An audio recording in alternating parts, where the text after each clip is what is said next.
Hello दोस्तों, स्वागत है आप सबका अपने यूट्यूब चैनल मैथ्स माध्यम में। आई होप आप सब अच्छे होंगे और अपना ध्यान रख रहे होंगे। तो चलिए शुरू करते हैं हम अपना मैथ्स का ये बेहतरीन सेशन।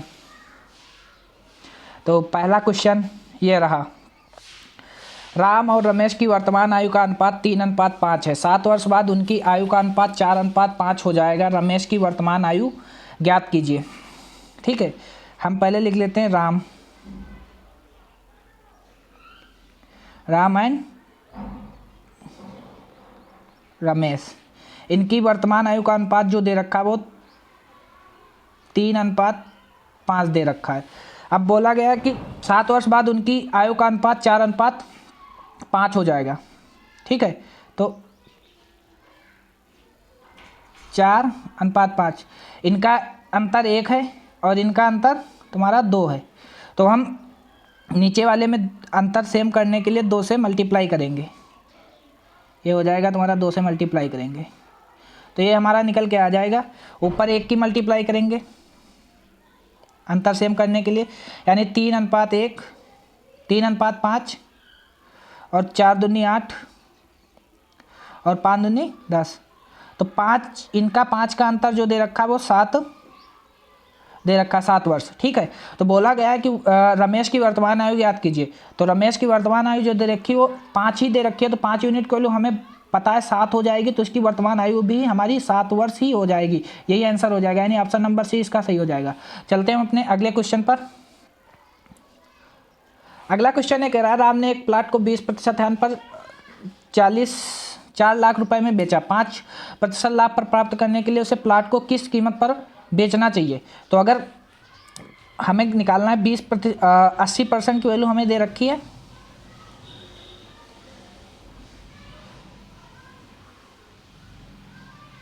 4 लाख।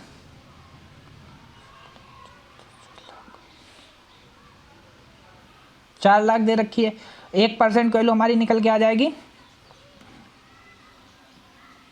50,000। तो हमें बताना क्या है, 5% का लाभ लेना है, यानी 105% की वैल्यू हमें बतानी है। 105 से जैसे ही हम इसको मल्टीप्लाई करेंगे ये निकल के आ जाएगा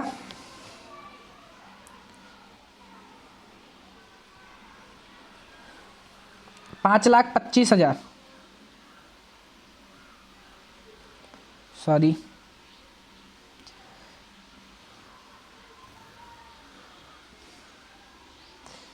5,25,000 निकल के आ जाएगा। 5,25,000 और यही आंसर हो जाएगा इस क्वेश्चन का। चलते हैं हम अपने अगले क्वेश्चन पर। अगला क्वेश्चन ये कहा गया है कि एक वस्तु को 1970 रुपये में बेचने पर हुई हानि उसी वस्तु को 2377 रुपये में बेचने पर प्राप्त लाभ का 85% है। वस्तु का क्रय मूल्य ज्ञात कीजिए। अगर हमारा लॉस जो है वो प्रॉफिट का 85, अगर प्रॉफिट हमारा 100 है तो लॉस हमारा 85 होगा। ठीक है, तो ये काटेंगे 5 से हो जाएगा तुम्हारा 17, ये हो जाएगा तुम्हारा 20। और बोला क्या गया है कि अब ये बोला गया 1977 और 2377 का हम अंतर निकाल लेंगे।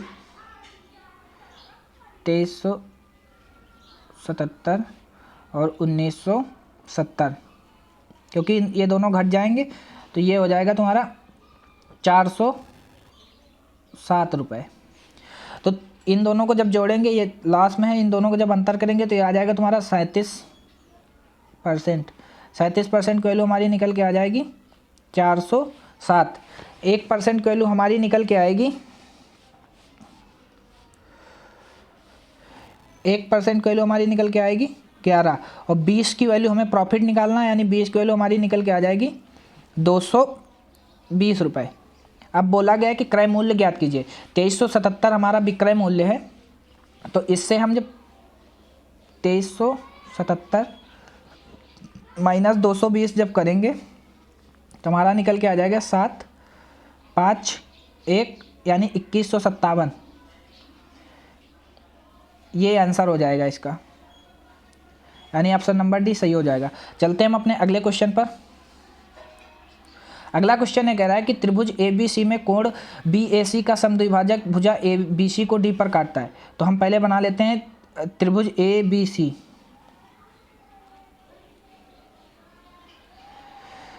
बी ए सी का समद्विभाजक बी सी को डी पर काटता है, यानी बी सी और कोण ए का समद्विभाजक।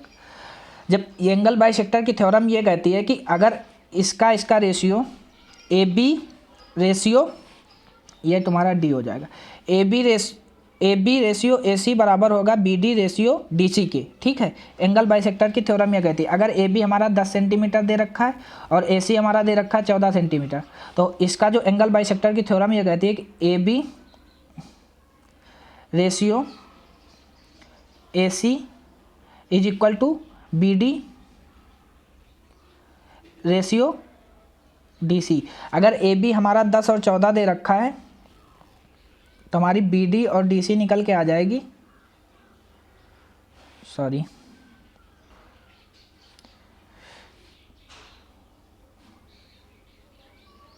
बी डी और डी सी निकल के आ जाएगी 2 पंची 10, 2 सत्ते 14, यानी 5:7।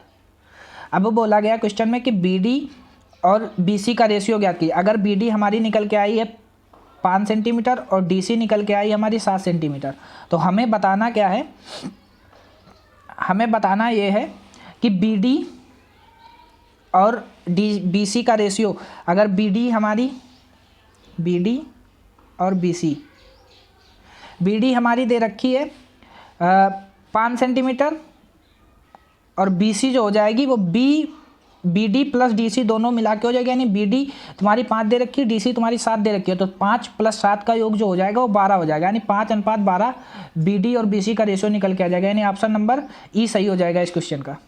चलते हैं हम अपने अगले क्वेश्चन पर।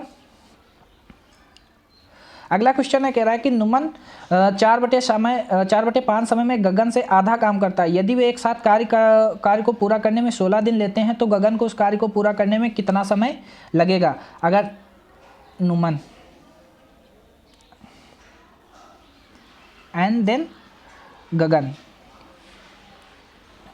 अगर गगन 5 दिन में काम करता है, वही तो नुमन जो है 4 दिन में आधा काम करता है, तो इसको पूरा काम करने के लिए टोटल कितने दिन लगेंगे, नुमन को 8 दिन लगेंगे और गगन को 5 दिन।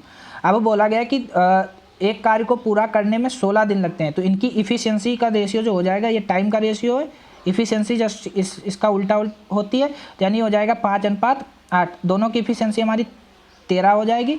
अब क्वेश्चन में क्या बोला गया है, क्वेश्चन में बोला गया है कि वे एक साथ कार्य को पूरा करने में 16 दिन लेते हैं, तो 13 इफ़िशियंसी और 16 दिन में दोनों कार्य पूरा करते हैं। बोला गया है कि गगन को उस कार्य को कितने, तो गगन की इफ़िशियंसी हमारी 8 दे रखी है, तो गगन को कितना दिन लगेगा, यानी 8 दूनी 16, यानी टोटल 26 दिन लगेंगे गगन को काम करने में। चलते हैं हम अपने अगले क्वेश्चन पर। अगला क्वेश्चन है कह रहा है कि 7 वर्षों के लिए 27% प्रतिवर्ष की दर पर 21,950 पर साधारण ब्याज के तहत मिश्रधन ज्ञात कीजिए। तो हमें पता है कि अगर हमारा P and S I ratio amount, मूलधन मिश्रधन, ठीक, मूलधन रेशियो साधारण ब्याज रेशियो मिश्रधन, ठीक है। तो हमारा अगर मूलधन 100% है, एस आई हमारा हो जाएगा आर इंटू टी, ठीक है। तो आर हमारा 27% दे रखा है और टी दे रखा है 7, तो इन दोनों को जब करेंगे तो 189 आ जाएगा, मल्टीप्लाई करेंगे तो। और मिश्रधन जो होगा वो मूलधन प्लस साधारण ब्याज जोड़ के आता है, तो ये हो जाएगा तुम्हारा 289,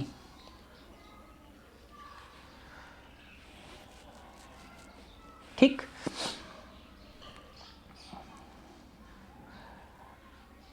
अब बोला गया है क्वेश्चन में कि 100% की जो वैल्यू हमें दे रखी है वो दे रखी है 21,950, तो 1% की वैल्यू हमारी निकल के आ जाएगी 21,950,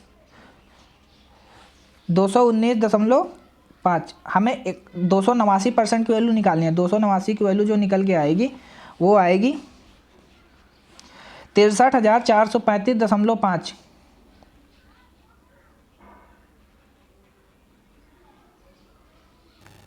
यही आंसर हो जाएगा इस क्वेश्चन का। चलते हैं हम अपने अगले क्वेश्चन पर।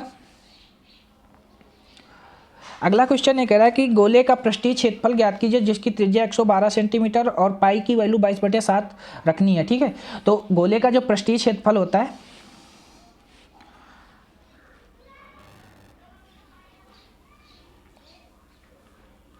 गोले का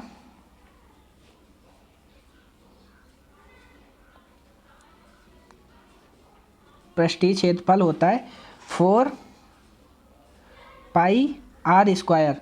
तो हम 4 रखेंगे, पाई की वैल्यू हम 22/7 रखेंगे क्योंकि गिवन है वो, और त्रिज्या हमारी दे रखी है 112 सेंटीमीटर।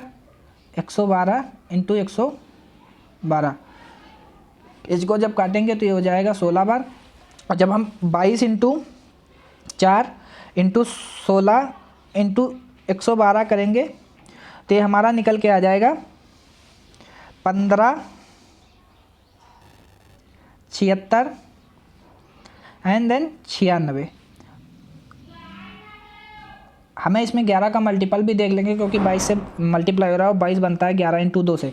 तो अल्टरनेट अंकों का योग कर लेंगे और उनका जो अंतर आएगा वो या तो 0 आए या 11 का मल्टीपल आए, तो वो कर लेंगे। ठीक है, एक और 7 को जोड़ेंगे 8 आएगा, 8 9 17 17 हो जाएगा, यानी 5 6 11 11 6 17। तो ऑप्शन नंबर बी ही मैच कर रहा है इसमें, जो कि इनका अल्टरनेट अंकों का योग जो है अंतर जो हो रहा है वो 0 हो रहा है। ठीक है, तो इसको ऑप्शन से भी चेक कर सकते हैं। चलते हैं हम अपने अगले क्वेश्चन पर। क्वेश्चन में ये बोला गया है कि 139 खिलाड़ियों की कबड्डी टीम का औसत वजन 89 किलोग्राम है। यदि प्रबंधक के भार को सम्मिलित कर दिया जाए तो औसत में 1 किग्रा की वृद्धि हो जाती। प्रबंधक का भार ज्ञात कीजिए। अगर 100, इसमें हम बॉक्स मेथड लगाएंगे अपना। 139 खिलाड़ियों का औसत 189, अगर हम एक लोग को शामिल कर लेते हैं प्रबंधक को, तो इनका औसत वजन जो है 1 बढ़ जाता है, यानी 90 हो जाएगा +1। तो हम 139 की मल्टीप्लाई करेंगे 1 से, तो ये आ जाएगा 139, और प्रबंधक का वजन निकालने के लिए दोनों को जोड़ देंगे। 9 9 3 12 और 1 1 2, यानी 229 किलोग्राम प्रबंधक का वजन आ जाएगा। चलते हैं अपने अगले क्वेश्चन पर। अगला क्वेश्चन ये कह रहा है कि 2 वर्ष के लिए समान ब्याज दर पर निवेश की गई राशि पर चक्रवृद्धि ब्याज और साधारण ब्याज के बीच का अंतर 1180। यदि ब्याज की दर 20% प्रतिवर्ष है तो फिर निवेश की गई राशि ज्ञात कीजिए। तो हमें पता है 2 वर्ष का CI और SI का जो अंतर होता है वो होता है PR² अपॉन 100 इंटू 100। ठीक है, तो हम अपनी वैल्यू रख देते हैं। अगर दोनों का अंतर जो दे रखा है 1180, P हमारा निकालना है, R की वैल्यू हमें दे रखी है 20 इंटू 20 कर लेंगे, और 100 इंटू 100। तो 20 से काटेंगे ये 5 बार जाएगा, 20 से काटेंगे ये 5 बार जाएगा, और 1180 की मल्टीप्लाई हम जब करेंगे 25 से, तो P बराबर हमारा निकल के आ जाएगा 1180। ये 5 इंटू 5 जो है इधर मल्टीप्लाई हो जाएगा 1180 के साथ। 1180 इंटू 25 जब करेंगे हमारा निकल के आ जाएगा 29,500। यही आंसर हो जाएगा इस क्वेश्चन का। चलते हैं हम अपने अगले क्वेश्चन पर। अगला क्वेश्चन ये कह रहा है कि Z1 एक्सप्रेस और X1 एक्सप्रेस 695 मीटर और 625 मीटर लंबी 2 ट्रेनें हैं जो क्रमशः 203 किलोमीटर प्रति घंटा और 103 किलोमीटर घंटा से समांतर पटरियों पर चल रही हैं। यदि दोनों एक दूसरे की विपरीत दिशा में चल रही हैं तो दूसरी ट्रेन द्वारा पहली ट्रेन को पार करने में कितना समय लगेगा। अगर दोनों विपरीत दिशाओं में चल रही हैं तो दोनों की चालें जुड़ जाएंगी, यानी 203 प्लस 193, 203 प्लस 193, ये हो जाएगा तुम्हारा टोटल जोड़ के 396। अब इसको हम मीटर पर सेकंड में चेंज कर लेंगे, यानी 5/18 से मल्टीप्लाई करेंगे मीटर पर सेकंड में चेंज करने के लिए। ये हो जाएगा 396। तो ये आ जाएगी तुम्हारी चाल, जो 396 को जब हम 18 से भाग करेंगे तो ये हो जाएगा तुम्हारा 22, और 22 की गुणा जब हम 5 से करेंगे 110 मीटर पर सेकंड आ जाएगा। अब बोला गया कि 695 और 625 मीटर लंबी दो ट्रेनें हैं, तो दोनों की दूरी जो हो जाएगी 625 प्लस 695 अपान में 110 करेंगे तो हमारा टाइम निकल के आ जाएगा कितने समय में एक दूसरे को पार करेंगी। तो जैसे ही जोड़ेंगे 695 प्लस 625 ये हो जाएगा तुम्हारा 1320/110। ये 0 से 0 कट जाएगा, यानी 11 बार 11 को 132 को 11 से काटेंगे आ जाएगा 12, यानी जो हमें टाइम लगेगा वो 12 सेकेंड का टाइम लगेगा। यही आंसर हो जाएगा इस क्वेश्चन का। चलते हैं हम अपने अगले क्वेश्चन पर। अगला क्वेश्चन ये कह रहा है कि 460 लीटर मिश्रण में 11:12 के अनुपात में दूध और पानी है। इस मिश्रण में कितना दूध डालना चाहिए, यानी मिल्क एंड वाटर। ये 11:12 में दे रखा है, कितना दूध डालना चाहिए ताकि उसमें दूध और पानी का अनुपात 3:2 हो जाए। तो हम दूध डाल रहे हैं तो पानी हमारा बराबर रहेगा, तो इसकी मल्टीप्लाई हम 6 से करेंगे क्योंकि पानी को हमें बराबर करना है। तो ये हो जाएगा 11:12, ये 6 18 और 6 दूनी 12 और 11, क्योंकि मिश्रण हमारा 460 लीटर दे रखा है पहले ही, तो 11 + 12 जब जोड़ेंगे तो ये तुम्हारा हो जाएगा 23। ठीक है, 23 यूनिट की वैल्यू हमें दे रखी है 460। 1 यूनिट की वैल्यू हमारी निकल के आ जाएगी 20, और इन दोनों का जब अंतर करेंगे ये हमारा निकल के आ जाएगा 7, यानी 7 यूनिट के लिए हमें बतानी है 1 यूनिट के लिए 120 है, सॉरी 120 नहीं 20 है, तो 7 यूनिट के लिए हमारी निकल के आ जाएगी 140, यानी 140 लीटर दूध जब डालेंगे तो 3:2 का मिश्रण अनुपात बन जाएगा मिश्रण का। तो चलते हैं हम अपने अगले क्वेश्चन पर। अगला क्वेश्चन ये कह रहा है कि अशोक, भरत और चांद ने एक साझेदारी बनाई, यानी ABC। अशोक कुल पूंजी का 1/3 योगदान करता है, जबकि भरत उतना योगदान देता है जितना अशोक और चांद मिलकर योगदान देते हैं। अगर हम अशोक को माने 2 और भरत को क्या कहते हैं चांद को माने 1, और तो भरत जो हो जाएगा इन दोनों के योग के बराबर ही पूंजी निवेश करता है, यानी 2 1 3, और टोटल पूंजी हो जाएगी 6। तो प्रूव करने के लिए 6, क्योंकि भरत अशोक ने जो लगाई थी टोटल पूंजी का 1/3 लगाया था, तो 6 का 1/3 निकालेंगे तो 2 ही निकल के आ जाएगा।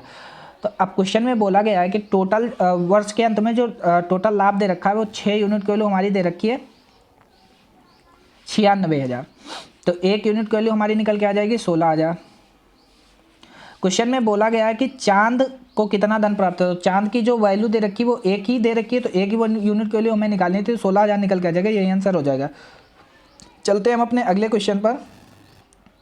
अगला क्वेश्चन कह रहा है कि A B से 3 गुना तेजी से कार्य करता है। अगर A और B की इफिशिएंसी देखें, A हो जाएगा 3 गुना और B हो जाएगा 1।